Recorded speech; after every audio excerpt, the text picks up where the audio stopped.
Be news Telangana bulletin లో ముందుగా headlines చూద్దాం. గన్ పార్క్ వద్ద బీఆర్ఎస్ ఎమ్మెల్యేల నిరసన.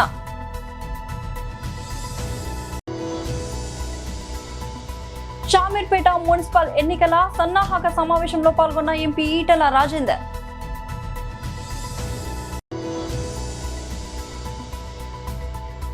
వైఎస్ఆర్సీపీ అధికార ప్రతినిధి కారుమూరు వెంకటరెడ్డి ప్రెస్ మీట్.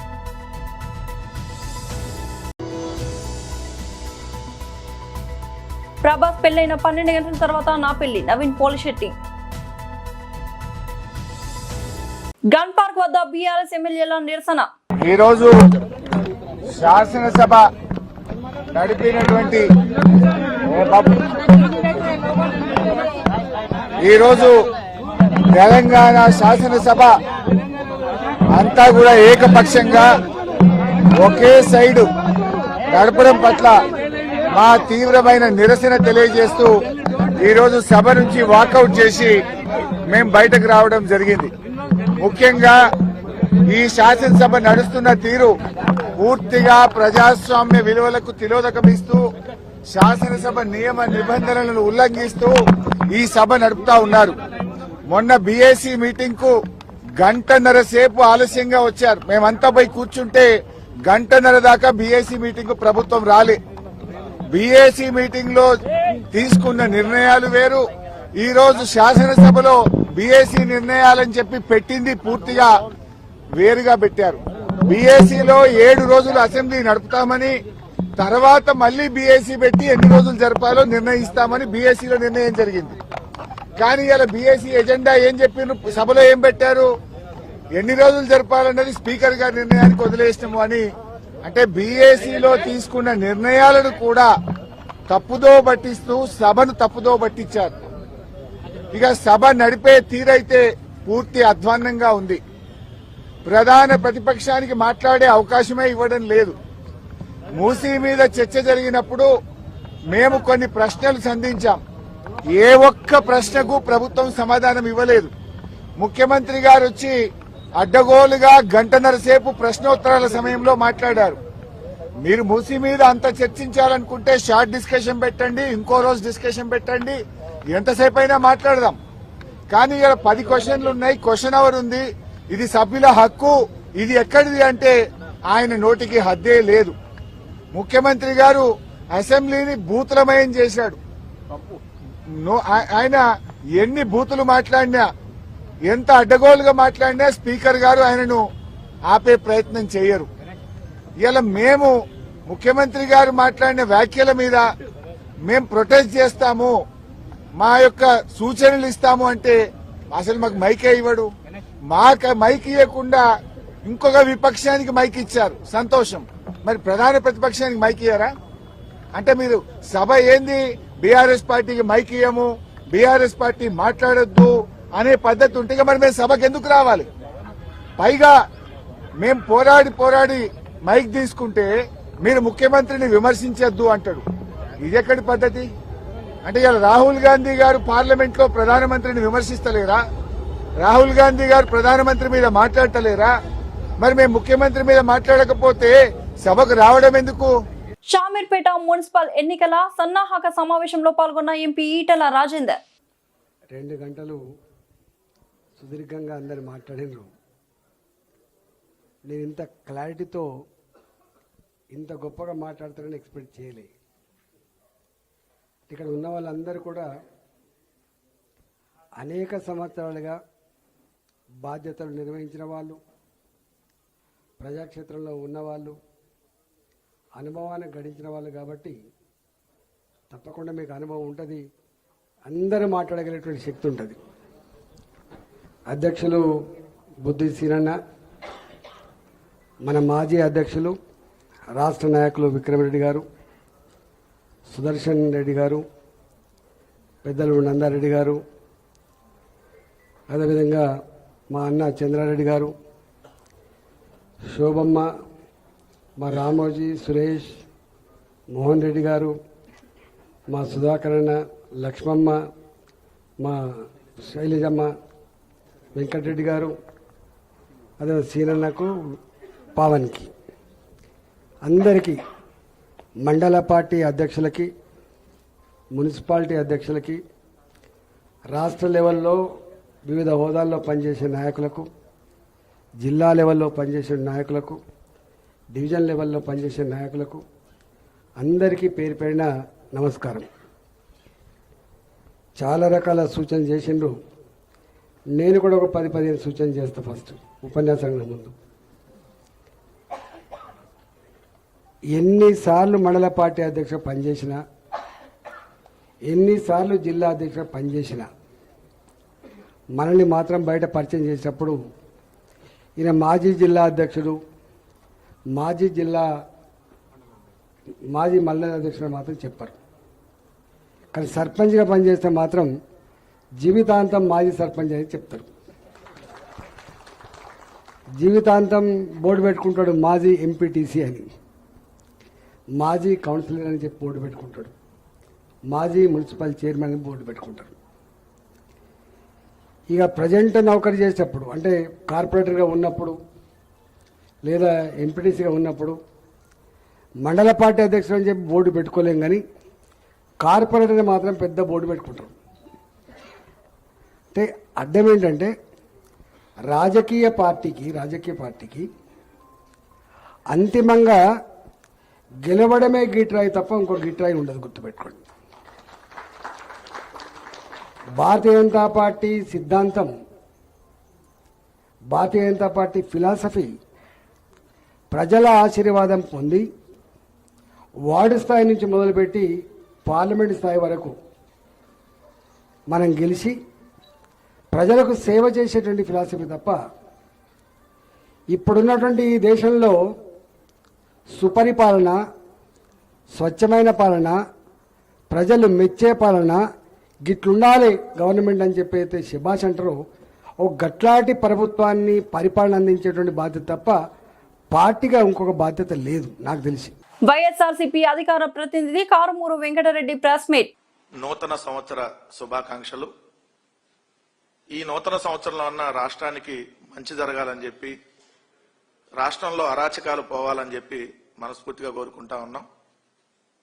ఈరోజు ప్రెస్ మీట్ యొక్క ముఖ్య ఉద్దేశం, మన రాష్ట్ర ముఖ్యమంత్రి 45 ఏళ్ల రాజకీయ అనుభవం, 75 ఏళ్ల వయసు, నేను ప్రపంచానికే పాఠాలు చెప్పాను, మొత్తం టెక్నాలజీకి నేనే పితామహుణ్ణి, ఇలా రోజుకో కబుర్లు చెప్పేటటువంటి మన ముఖ్యమంత్రి చంద్రబాబు నాయుడు గారు, అంటే మన రాష్ట్ర ముఖ్యమంత్రి కనుపడటలేదు. ఎక్కడికి వెళ్లారో ఆచూకీ దొరకట్లేదు. గడిచిన 4 రోజులుగా ముఖ్యమంత్రి గారు ఎక్కడున్నారటటువంటి సమాచారం రాష్ట్ర ప్రజలకి తెలియక, ఈరోజు ఏమయ్యాడు ముఖ్యమంత్రి గారు, అసలు ముఖ్యమంత్రి గారు ఎక్కడికి పోయారు, ఎందుకు ఆయన సమాచారాన్ని అందించట్లేదని చెప్పి ఈరోజు రాష్ట్ర ప్రజలు అడుగుతున్నటువంటి దాన్ని ఈరోజు మేము కూడా అడుగుతా ఉన్నాం. సోషల్ మీడియా వేదికగా ఈరోజు ముఖ్యమంత్రి చంద్రబాబు నాయుడు గారు కనుపడటలేదు, ఆచూకీ ఎక్కడ, ముఖ్యమంత్రి చంద్రబాబు నాయుడు గారు కనపడటలేదు, ఆచూకీ ఎక్కడ అని చెప్పి ఈరోజు రాష్ట్ర ప్రజానికం అడుగుతా ఉంది. దానికి సమాధానం ఖచ్చితంగా ఈ ప్రభుత్వం చెప్పాలి. ఎందుకంటే ఈయన ఒక తెలుగుదేశానికి ముఖ్యమంత్రి కాదు, రాష్ట్ర ప్రజలకు ముఖ్యమంత్రి.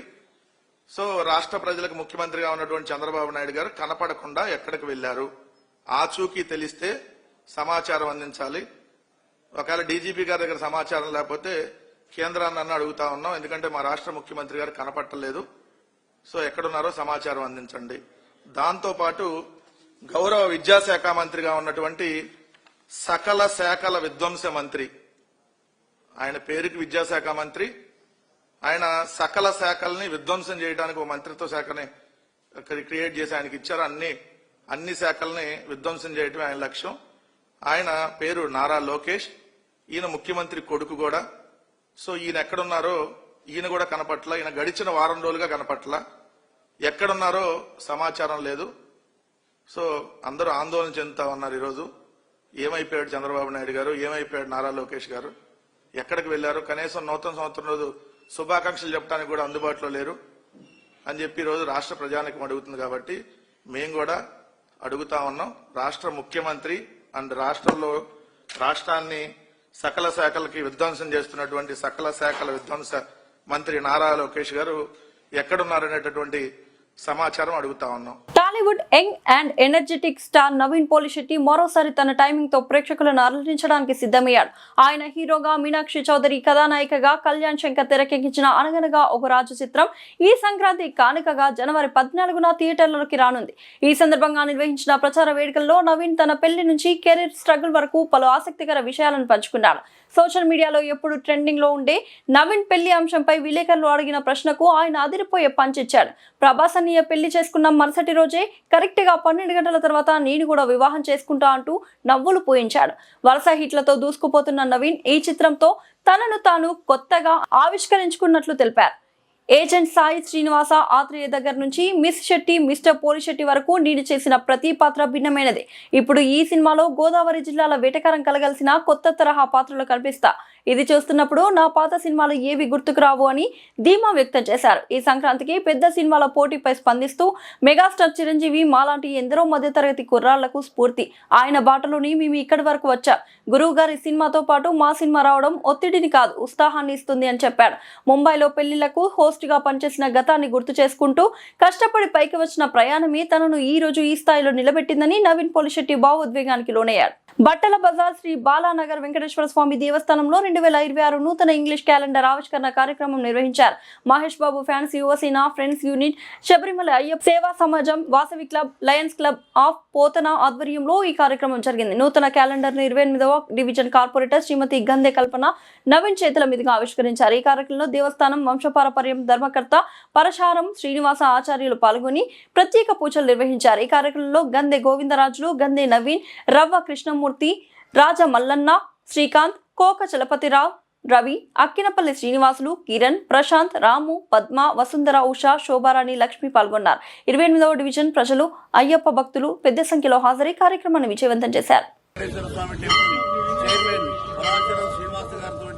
గంధె గోవిందరాజు గారితో ఇది రిలీజ్ చేయడం జరిగింది.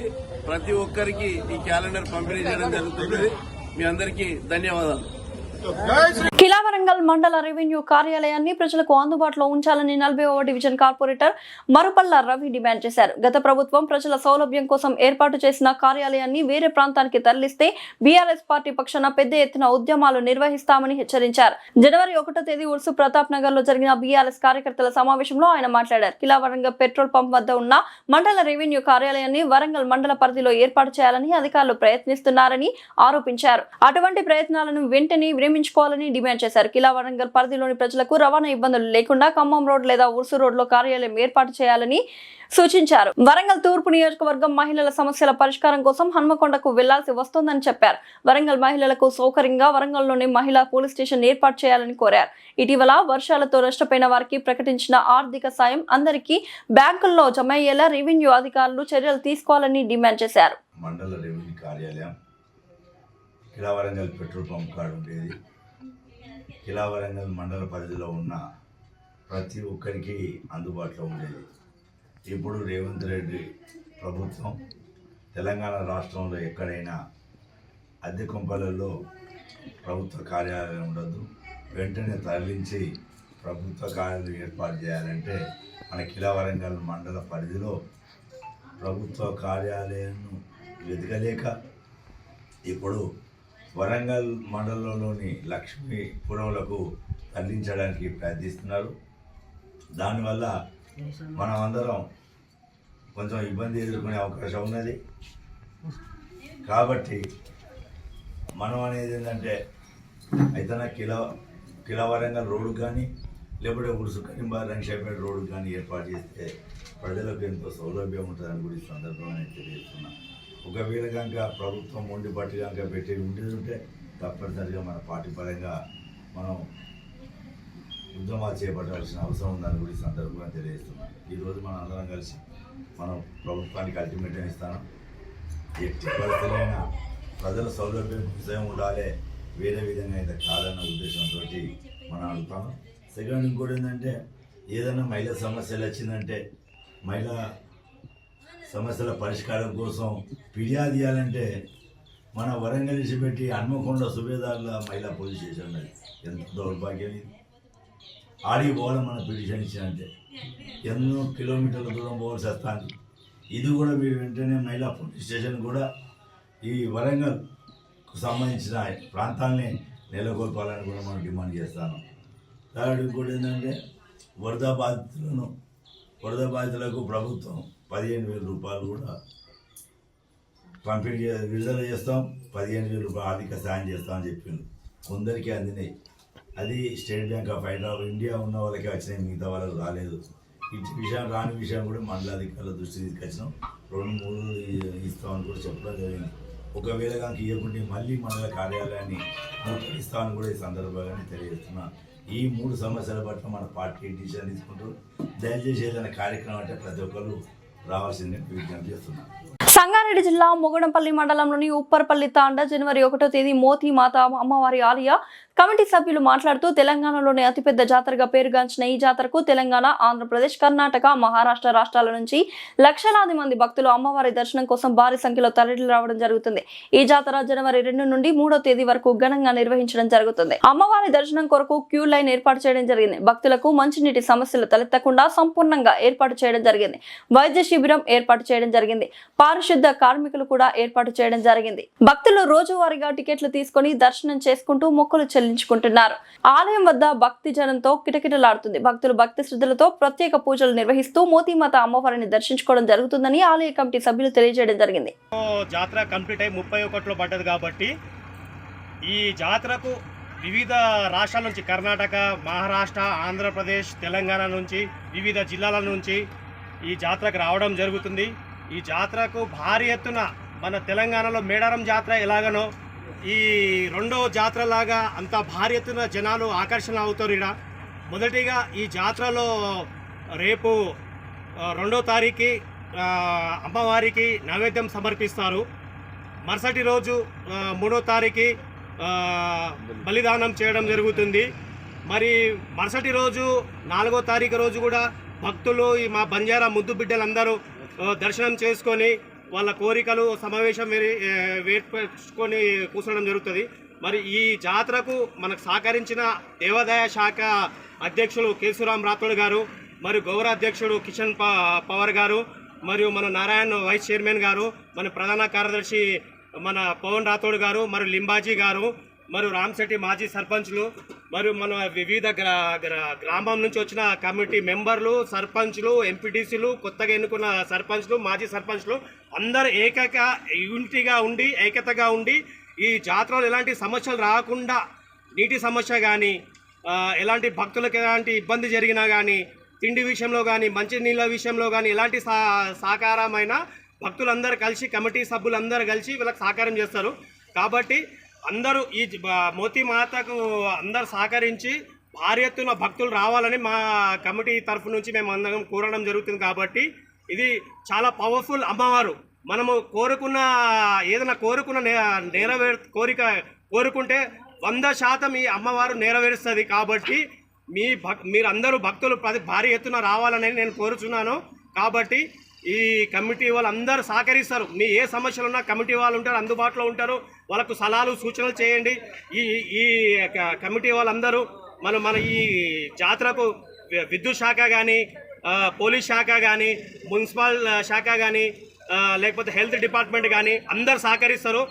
మన జైరాబాద్ నియోజకవర్గంలో ఎక్కడెక్కడ ఉన్న హెల్త్ క్యాంప్స్ కానీ, మున్సిపల్ శాఖ కానీ అన్ని శుభ్రత అన్ని పాటించడం జరుగుతుంది. కాబట్టి ప్రతి ఒక్కరికి ఎలాంటి భక్తులకు ఇబ్బంది కలగకుండా అందరు సహకరిస్తారు. కాబట్టి భారీ ఎత్తున మేము విజయవంతంగా కలెక్టర్ గారు వస్తారు, ఈ జాతరకు మంత్రివర్యులు వస్తారు, మరి ఇప్పుడున్న కాంగ్రెస్ ప్రభుత్వం ఉంది కాబట్టి మంత్రి వాళ్ళు వస్తారు, ఎంపీ గారు వస్తారు, ఎమ్మెల్యే గారు వస్తారు, మన జైరాబాదు ఎమ్మెల్యే గారు కానీ, వివిధ రాజకీయ నాయకులు కానీ, వివిధ పార్టీ నుంచి వచ్చిన నాయకులు కానీ అందరూ పాల్గొంటారు. కాబట్టి ప్రతి ఒక్కరు మా కమిటీ దృష్టికి తీసుకువచ్చి ఏమైనా సమస్యలున్నా మా అధ్యక్షుల వాళ్ళు ఉంటారు, వాళ్ళ సమస్యలలో మీరు ఏదైనా చర్చించి ఇలా కాదు అలా కాదని చెప్పి భారీ ఎత్తున ఈ విజయవంతం చేయాలని ఈ మోతీమాత జాతర. అందరికీ జై సేవాలాల్, జై మోతియాడి, జై భవానీ. బులెటిన్ ముగించే ముందు హెడ్లైన్స్ మరోసారి.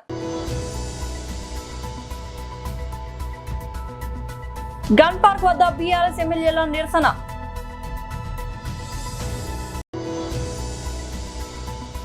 షామీర్పేట మున్సిపల్ ఎన్నికల సన్నాహక సమావేశంలో పాల్గొన్న ఎంపీ ఈటెల రాజేందర్.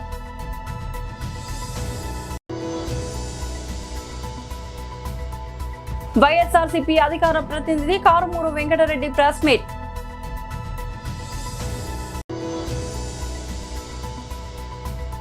ప్రభాస్ పెళ్లైన 12 గంటల తర్వాత నా పెళ్లి, నవీన్ పోలిశెట్టి. ఇది ఇవాల్టి బులెటిన్ అప్డేట్. మరొక బులెటిన్ లో మళ్ళీ కలుద్దాం.